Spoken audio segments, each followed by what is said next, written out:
श्रीमद्भगवद गीता अथ षोडशो अध्यायः।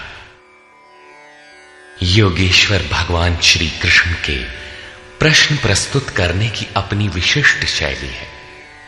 पहले वे प्रकरण की विशेषताओं का उल्लेख करते हैं जिससे पुरुष उसकी ओर आकर्षित हो। तत्पश्चात वे उस प्रकरण को स्पष्ट करते हैं। उदाहरण के लिए कर्म को लें। उन्होंने दूसरे अध्याय में ही प्रेरणा दी कि अर्जुन कर्म कर। तीसरे अध्याय में उन्होंने इंगित किया कि निर्धारित कर्म कर। निर्धारित कर्म है क्या? तो बताया यज्ञ की प्रक्रिया ही कर्म है। फिर उन्होंने यज्ञ का स्वरूप न बताकर पहले बताया कि यज्ञ आया कहां से और देता क्या है। चौथे अध्याय में 13-14 विधियों से यज्ञ का स्वरूप स्पष्ट किया जिसको करना कर्म है। यहां कर्म स्पष्ट होता है जिसका शुद्ध अर्थ है योग चिंतन, आराधना, जो मन और इंद्रियों की क्रिया से संपन्न होता है। इसी प्रकार उन्होंने अध्याय 9 में दैवी और आसुरी संपद का नाम लिया। उसकी विशेषताओं पर बल दिया कि अर्जुन आसुरी स्वभाव वाले मुझे तुच्छ कहकर पुकारते हैं। हूं तो मैं भी मनुष्य शरीर के आधार वाला, क्योंकि मनुष्य शरीर में ही मुझे यह स्थिति मिली है। किंतु आसुरी स्वभाव वाले, मूढ़ स्वभाव वाले मुझे नहीं भजते, जबकि दैवी संपत्ति से युक्त भक्तजन अनन्य श्रद्धा से मुझे उपासते हैं। किंतु इन संपत्तियों का स्वरूप, उनका गठन अभी तक नहीं बताया गया। अब अध्याय 16 में योगेश्वर उनका स्वरूप स्पष्ट करने जा रहे हैं, जिनमें प्रस्तुत है पहले दैवी संपद के लक्षण। श्री भगवान वाच।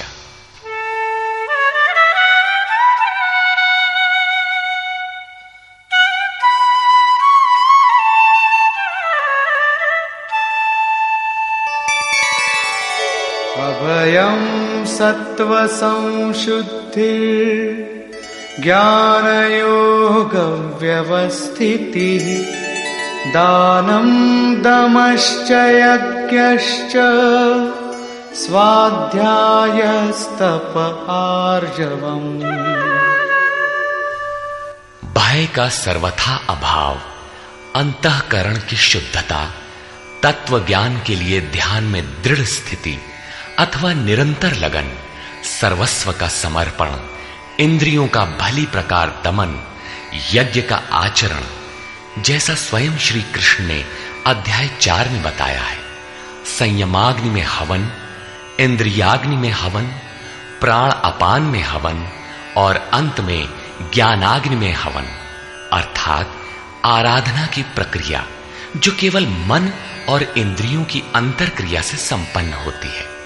तिल, जौ, वेदी इत्यादि सामग्रियों से होने वाले यज्ञ का इस गीतोक्त यज्ञ से कोई संबंध नहीं है। श्री कृष्ण ने ऐसे किसी कर्मकांड को यज्ञ नहीं माना।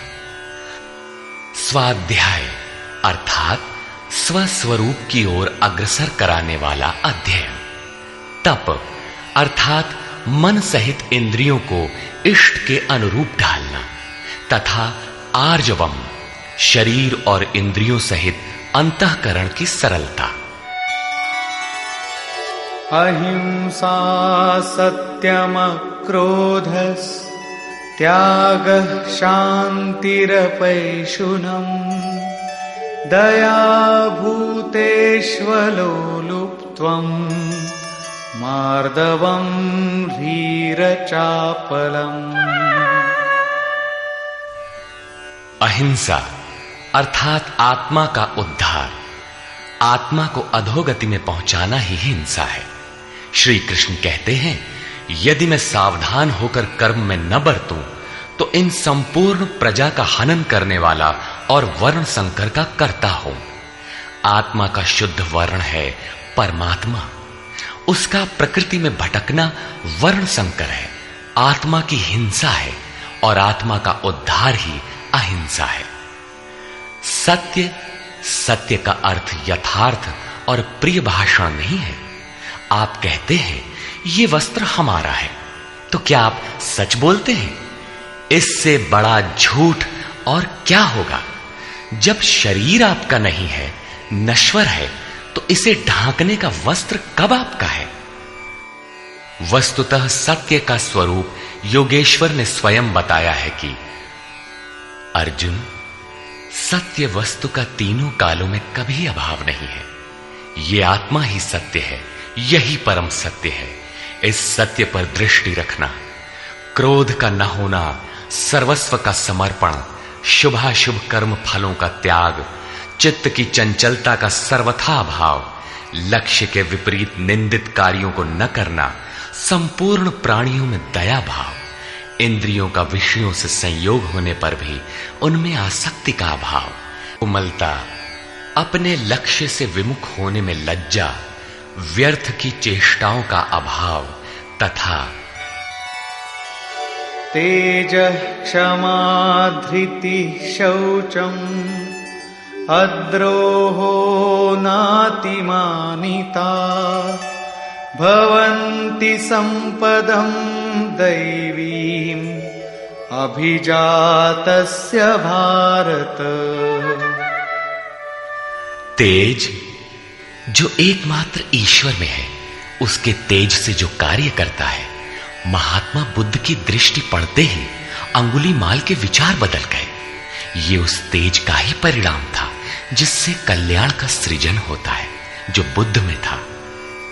क्षमा, धैर्य, शुद्धि, किसी में शत्रु भाव का न होना, अपने में पूज्यता के भाव का सर्वथा अभाव, ये सब तो हे अर्जुन दैवी संपत्ति को प्राप्त पुरुष के लक्षण हैं। इस प्रकार कुल 26 लक्षण बताए, जो सब के सब तो साधना में परिपक्व अवस्था वाले पुरुष में संभव है और आंशिक रूप में आप में भी निश्चित है, तथा आसुरी संपत्ति से आप्लावित मनुष्यों में भी ये गुण है, किंतु प्रसुप्त रहते हैं, तभी तो घोर पापी को भी कल्याण का अधिकार है। अब आसुरी संपत्ति के प्रमुख लक्षण बताते हैं।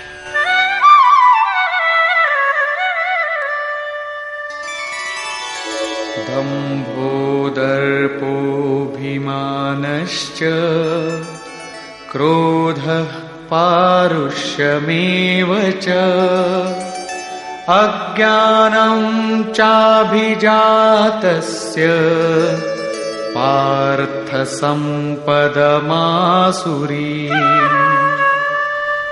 हे पार्थ, पाखंड, घमंड, अभिमान, क्रोध, कठोर वाणी और अज्ञान, ये सब आसुरी संपद को प्राप्त पुरुष के लक्षण हैं।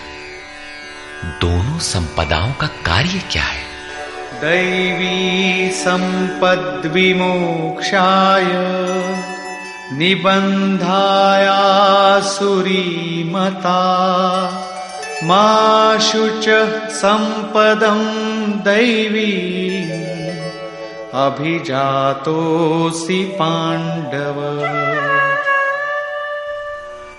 इन दोनों प्रकार की संपदाओं में से दैवी संपत्ति तो विमोक्षाय, विशेष मोक्ष के लिए है, और आसुरी संपदा बंधन के लिए मानी गई है। हे अर्जुन, तू शोक मत कर, क्योंकि दैवी संपदा को प्राप्त हुआ है, विशेष मुक्ति को प्राप्त होगा, अर्थात मुझे प्राप्त होगा। वे संपदाएं रहती कहां हैं?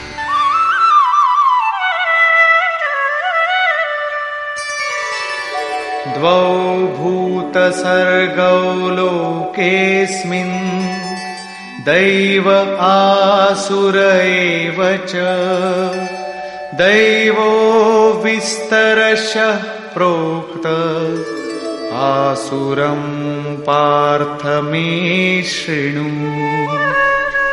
हे अर्जुन, इस लोक में भूतों के स्वभाव दो प्रकार के होते हैं, देवों के जैसा और असुरों के जैसा। जब हृदय में दैवी संपद कार्य रूप ले लेती है तो मनुष्य ही देवता है, और जब आसुरी संपद का बाहुल्य हो तो मनुष्य ही असुर है। सृष्टि में ये दो ही जातियां हैं, वो चाहे अरब में पैदा हुआ हो चाहे ऑस्ट्रेलिया में, कहीं भी पैदा हुआ हो, बशर्ते है इन दो में से ही।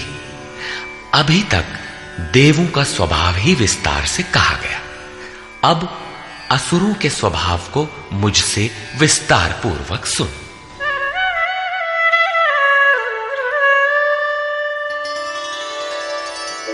प्रवृत्तिञ्च निवृत्तिञ्च जना न विदुरासुराः न शौचं नापि चाचारो न सत्यं तेषु विद्यते। हे अर्जुन, असुर लोग कार्यम कर्म में प्रवृत्त होने और अकर्तव्य कार्य से निवृत्त होना भी नहीं जानते, इसलिए उनमें न शुद्धि रहती है, न आचरण और न सत्य ही रहता है। उन पुरुषों के विचार कैसे होते हैं? असत्यम प्रतिष्ठं ते जगदाहुरनीश्वरम् अपरस्पर संभूतं किमन्यत् काम हेतुकम्। वे आसुरी प्रकृति वाले मनुष्य कहते हैं कि जगत आश्रय रहित है, सर्वथा झूठा है और बिना ईश्वर के अपने आप स्त्री पुरुष के संयोग से उत्पन्न हुआ है, इसलिए केवल भोगों को भोगने के लिए है, इसके सिवाय और क्या है?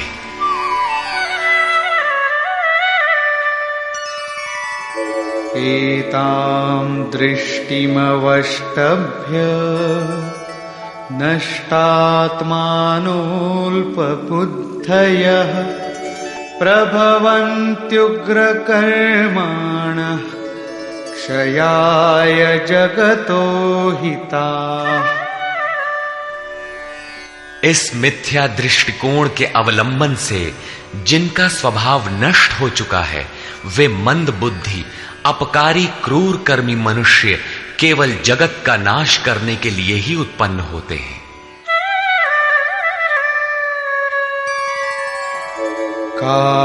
काममाश्रित्य दुष्पूरम् दम्भमानमदान्विताः मोहाद् गृहीत्वात् सद्ग्राहान् प्रवर्तन्ते शुचिव्रताः। वे मनुष्य दंभमान और मद से युक्त हुए किसी भी प्रकार पूर्ण न होने वाली कामनाओं का आश्रय लेकर अज्ञान से मिथ्या सिद्धांतों को ग्रहण करके अशुभ तथा भ्रष्ट व्रतों से युक्त हुए संसार में बरतते हैं। वे व्रत भी करते हैं किंतु भ्रष्ट हैं।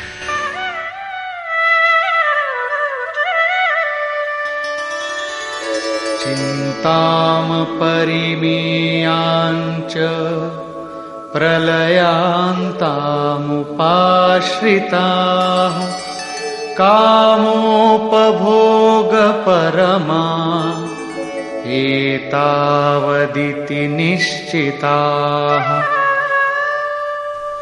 वे अंतिम श्वास तक अनंत चिंताओं को लिए रहते हैं और विषयों को भोगने में तत्पर वे बस इतना ही आनंद है ऐसा मानते हैं। उनकी मान्यता रहती है कि जितना हो सके भोग संग्रह करो, इसके आगे कुछ नहीं है।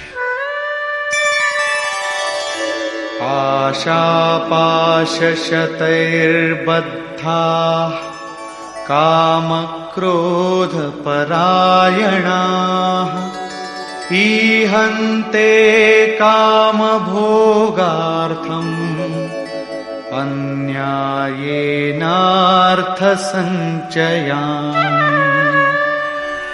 आशा रूपी सैकड़ों फांसियों से एक फांसी से ही लोग मर जाते हैं, यहां सैकड़ों फांसियों से बंधे हुए काम क्रोध के परायण विषय भोगों की पूर्ति के लिए वे अन्याय पूर्वक धनाधिक बहुत से पदार्थों को संग्रह करने की चेष्टा करते हैं।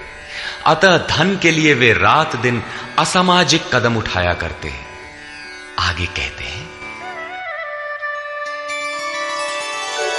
इदमद्य मया लब्धम् इमं प्राप्स्ये मनोरथम् इदमस्तीदमपि मे भविष्यति पुनर्धनम्।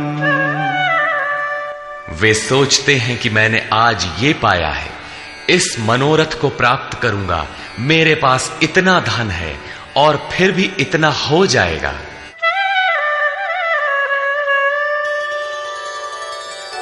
असौ मया हतः शत्रुः हनिष्ये चापरानपि ईश्वरोऽहमहं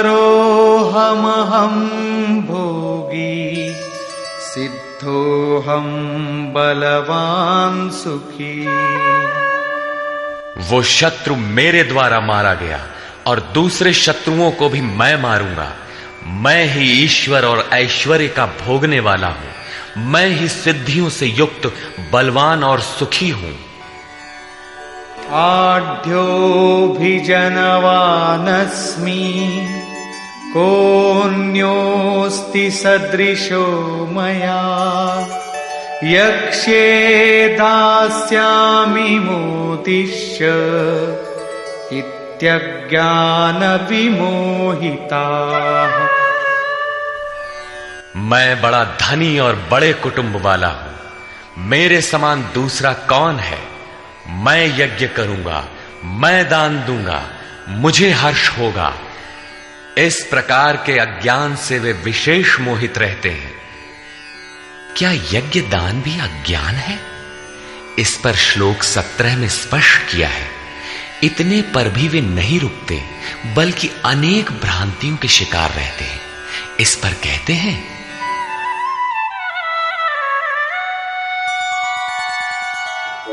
अनेक चित्त विभ्रांता मोहजाल समावृताः प्रसक्ताः कामभोगेषु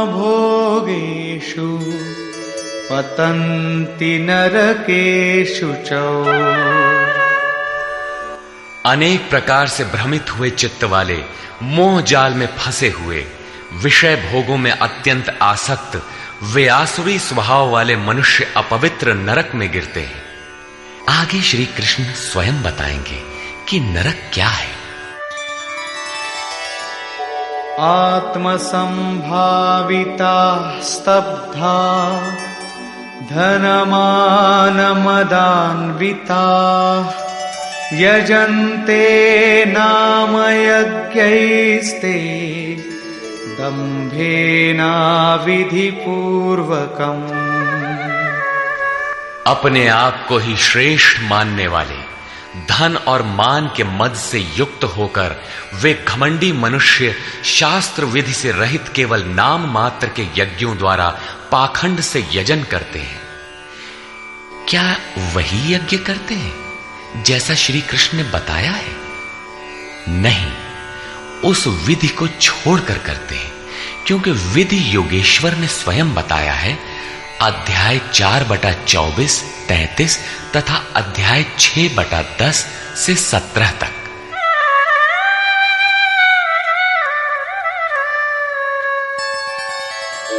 अहंकारं बलं दर्पं कामं क्रोधं च संश्रिताः मामात्मपरदेहेषु प्रद्विषन्तोऽभ्यसूयकाः।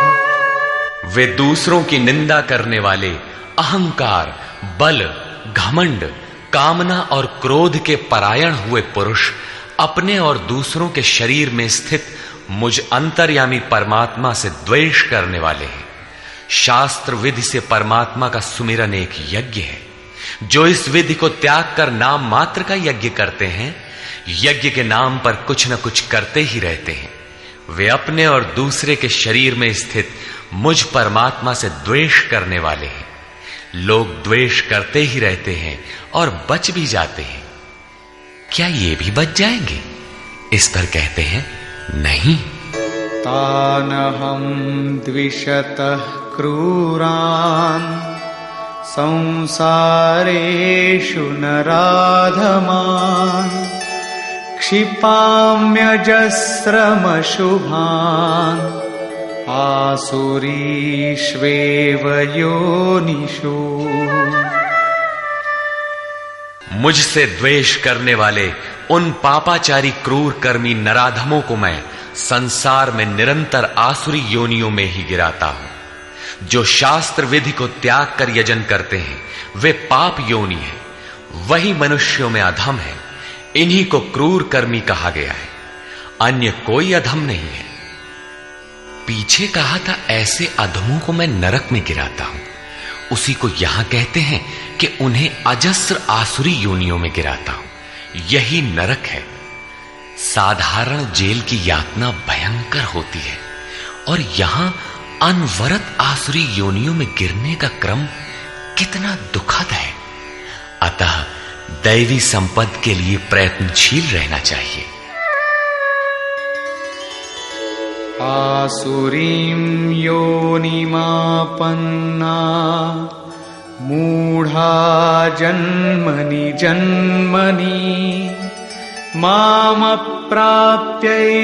कौन्तेय ततो यान्त्यधमां गतिम्।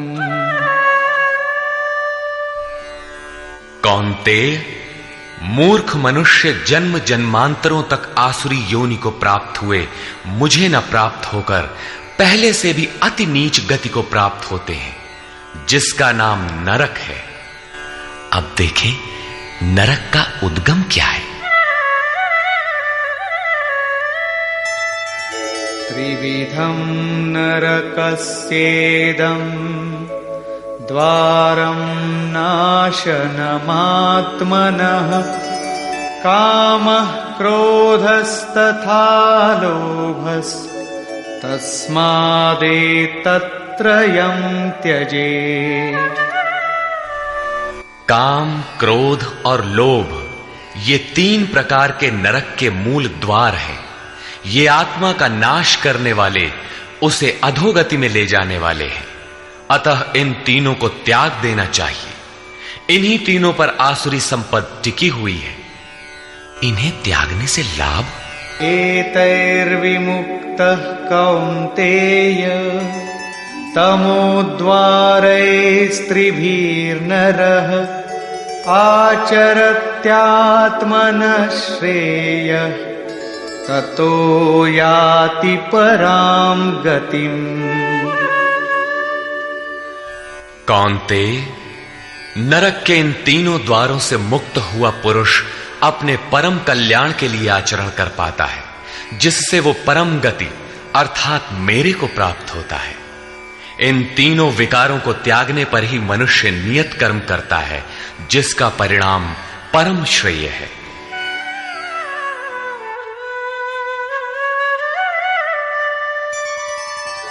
यः शास्त्रविधिमुत्सृज्य वर्तते कामकारतः न स सिद्धिमवाप्नोति न सुखं न परां गतिम्। जो पुरुष उपर्युक्त शास्त्र विधि को त्याग कर अपनी इच्छा से बरतता है, वो न सिद्धि को प्राप्त होता है, न परम गति को और न सुख को ही प्राप्त होता है। अर्थात वो शास्त्र इदम गुह्यतमम शास्त्रम, गीता स्वयं पूर्ण शास्त्र है, जिसे स्वयं श्री कृष्ण ने बताया है। तस्माच्छास्त्रं प्रमाणन्ते कार्याकार्यव्यवस्थितौ ज्ञात्वा शास्त्रविधानोक्तं कर्म कर्तुमिहार्हसि। इसलिए अर्जुन, तेरे लिए इस कर्तव्य और अकर्तव्य की व्यवस्था में कि मैं क्या करूं क्या न करूं, इसकी व्यवस्था में शास्त्र ही एक प्रमाण है। ऐसा जानकर शास्त्र विधि से नियत किए हुए कर्म को ही तुझे करना योग्य है। अध्याय 3 में भी योगेश्वर श्री कृष्ण ने नियतम कुरु कर्म त्वम, नियत कर्म पर बल दिया और बताया कि यज्ञ की प्रक्रिया ही वो नियत कर्म है और वो यज्ञ आराधना की विधि विशेष का चित्रण है जो मन का सर्वथा निरोध करके शाश्वत ब्रह्म में प्रवेश दिलाता है। यहां उन्होंने बताया कि काम, क्रोध और लोभ नरक के 3 प्रमुख द्वार हैं। इन तीनों को त्याग देने पर ही उस कर्म का अर्थात नियत कर्म का आरंभ होता है, जिसे मैंने बार बार कहा, जो परम श्रेय, परम कल्याण दिलाने वाला आचरण है। बाहर सांसारिक कार्यों में जो जितना व्यस्त है उतना ही अधिक काम, क्रोध और लोभ उसके पास सजा सजाया मिलता है। कर्म कोई ऐसी वस्तु है कि काम, क्रोध और लोभ को त्याग देने पर ही उसमें प्रवेश मिलता है, कर्म आचरण में ढल पाता है। जो उस विधि को त्याग कर अपनी इच्छा से आचरण करता है उसके लिए सुख सिद्धि अथवा परम गति कुछ भी नहीं है। अब कर्तव्य और अकर्तव्य की व्यवस्था में शास्त्र ही एकमात्र प्रमाण है। अतः शास्त्र विधि के ही अनुसार तुझे कर्म करना उचित है और वो शास्त्र है गीता। निष्कर्ष, इस अध्याय के आरंभ में योगेश्वर श्री कृष्ण ने दैवी संपद का विस्तार से वर्णन किया, जिसमें ध्यान में स्थिति, सर्वस्व का समर्पण, अंतःकरण की शुद्धि, इंद्रियों का दमन, मन का शमन, स्वरूप को स्मरण दिलाने वाला अध्ययन, यज्ञ के लिए प्रयत्न, मन सहित इंद्रियों को तपाना, अक्रोध, चित्त का शांत प्रवाहित रहना इत्यादि 26 लक्षण बताए, जो सब के सब तो इष्ट के समीप पहुंचे हुए योग साधना में प्रवृत्त किसी साधक में संभव है, आंशिक रूप से सब में है। तदनंतर उन्होंने आसुरी संपद में प्रधान 4-6 विकारों का नाम लिया, जैसे अभिमान, दंभ, कठोरता, अज्ञान इत्यादि, और अंत में निर्णय दिया कि अर्जुन, दैवी संपत्तो विमोक्षाय, पूर्ण निवृत्ति के लिए है, परम पद की प्राप्ति के लिए है, और आसुरी संपद बंधन और अधोगति के लिए है। अर्जुन, तू शोक न कर, क्योंकि तू दैवी संपत्ति को प्राप्त हुआ है। ये संपदाएं होती कहां हैं? उन्होंने बताया कि इस लोक में मनुष्यों के स्वभाव 2 प्रकार के होते हैं, देवताओं जैसा और असुरों जैसा। जब दैवी संपत्ति का बाहुल्य होता है तो मनुष्य देवताओं जैसा होता है, और जब आसुरी संपत्ति का बाहुल्य होता है तो मनुष्य असुरों जैसा है। सृष्टि में बस मनुष्यों की 2 ही जाति हैं, चाहे वह कहीं पैदा हुआ हो, कुछ भी कहलाता हो। तत्पश्चात उन्होंने आसुरी स्वभाव वाले मनुष्यों के लक्षणों का विस्तार से उल्लेख किया। आसुरी संपत्ति को प्राप्त पुरुष कर्तव्य कर्म में प्रवृत्त होना नहीं जानता और अकर्तव्य कर्म से निवृत्त होना नहीं जानता। वह कर्म में जब प्रवृत्त ही नहीं हुआ तो न उसमें सत्य होता है, न शुद्धि और न आचरण ही होता है। उसके विचार में जगत आश्रय रहित, बिना ईश्वर के, अपने आप स्त्री पुरुष के संयोग से उत्पन्न हुआ है। अतः केवल भोग भोगने के लिए है, इससे आगे क्या है? यह विचार कृष्ण काल में भी था, सदैव रहा है।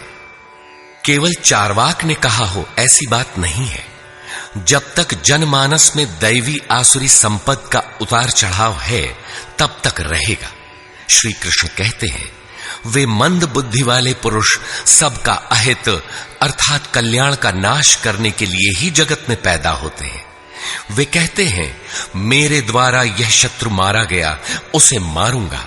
इस प्रकार अर्जुन, काम क्रोध के आश्रित वे पुरुष शत्रुओं को नहीं मारते, बल्कि अपने और दूसरों के शरीर में स्थित मुझ परमात्मा से द्वेष करने वाले हैं। तो क्या अर्जुन ने प्रण करके जयद्रथादि को मारा? यदि मारता है तो आसुरी संपद वाला है, उन परमात्मा से द्वेष करने वाला है। जबकि अर्जुन को श्री कृष्ण ने स्पष्ट कहा कि तू दैवी संपत्ति को प्राप्त हुआ है, शोक मत कर। यहां भी स्पष्ट हुआ कि ईश्वर का निवास सबके हृदय देश में है। स्मरण रखना चाहिए कि कोई तुम्हें सतत देख रहा है, अतः सदैव शास्त्र निर्दिष्ट क्रिया का ही आचरण करना चाहिए, अन्यथा दंड प्रस्तुत है। योगेश्वर श्री कृष्ण ने पुनः कहा कि आसुरी स्वभाव वाले क्रूर मनुष्यों को मैं बारंबार नरक में गिराता हूं। नरक का स्वरूप क्या है? तो बताया, बारंबार नीच अधम योनियों में गिरना एक दूसरे का पर्याय है। यही नरक का स्वरूप है।